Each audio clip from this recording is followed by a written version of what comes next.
Bota po armatoset me të madha miq të dashur dhe ky është një lajm shqetësues, por duket se disa vende nuk kanë çare pa u armatosur kur shohim se çfarë fqinjesh kanë. Për shembull, Serbia shqetësohet kur Kosova apo dhe Kroacia, si dhe disa vende të tjera të rajonit të Ballkanit Perëndimor armatosen me sasi relativisht modeste të armëve, më duhet të them. Në fakt, situata është krejtësisht ndryshe, sepse shikuar nga përqindja e importit të armëve në 4 vitet e fundit, Serbia është vendi me përqindjen më të lartë të importimeve jo vetëm në Ballkan, por edhe në Europë. Serbia i ka shtuar importet e armëve në periudhën prej vitit 2020 deri në 2024 për plot 465%, krahasuar pra me 4 vitet e mëparshme.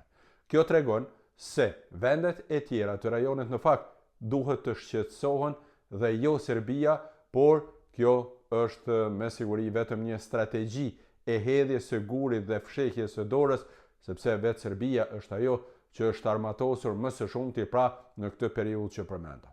Sidoqoftë, shikuar nga përqindja, Gjermania vjen në vendin e dytë me 334%, Polonia në vendin e tretë me 193% e kështu me radhë.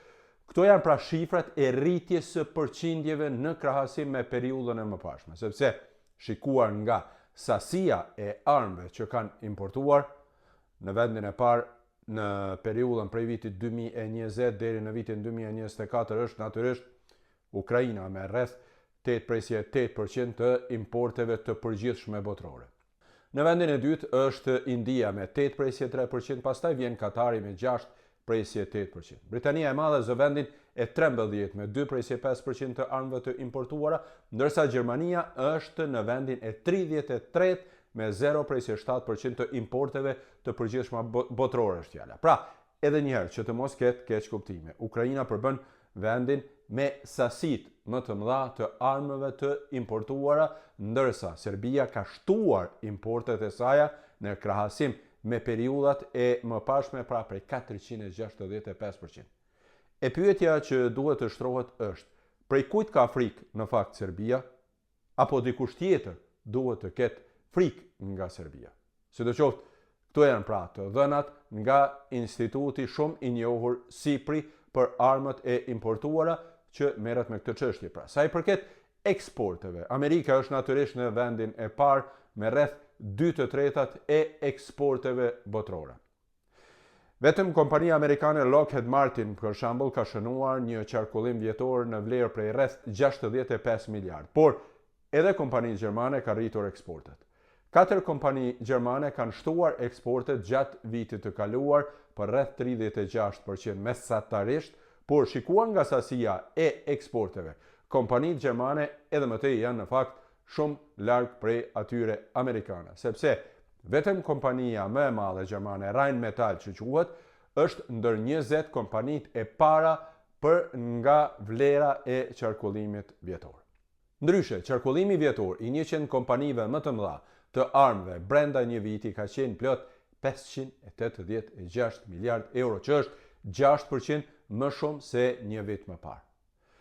Vetëm në Bashkimin Evropian janë ndarë për mbrojtje gjatë vitit 2024 plot 343 miliard euro. Gjatë vitit 2025 janë parashikuar të ndahen, pra po themi janë parashikuar sepse viti akoma nuk ka përfunduar, 381 miliard euro, ndërsa vitin e ardhshëm, pra vitin 2026, priten të shtohen para të investuar për mbrojtje. Sa do të jetë shuma e saktë, akoma nuk dihet, por dihet për shembull që Gjermania për sektorin e mbrojtjes ka ndarë nga buxheti për vitin 2026 plot 108 miliard euro, që është buxheti më i lartë që nga koha e luftës së ftohtë. Ndryshe, për Rusinë, miq të dashur, nuk ka të dhëna të sakta, ndërsa Azia dhe Oqeania janë rajonet e vetme ku ka pasur një rënje të vogël të qarkullimit me armë gjatë vitit të kaluar, kuptohet sipas institutit SIPRI. Në këtë video dëgjuat pra shumë shifra, por tendenca është që bota po armatoset më të madhe e është krijuar edhe një lloj psikozet, ju them të drejtën, se vendet vërtet edhe duhet të armatosen për shkak të frikës nga Rusia. Në sondazhet që janë bërë sot për shembull, janë bërë sondazhe ad hoc, thuhet se 76% e gjermanëve mendojnë se Gjermania duhet të investojë edhe më shumë për sektorin e mbrojtjes, që është vërtet një shifër domethënëse. Po jo miq të dashur, çfarë mendoni? Janë këto sasi vërtet shqetësuese të armatimeve apo vërtet janë të domosdoshme?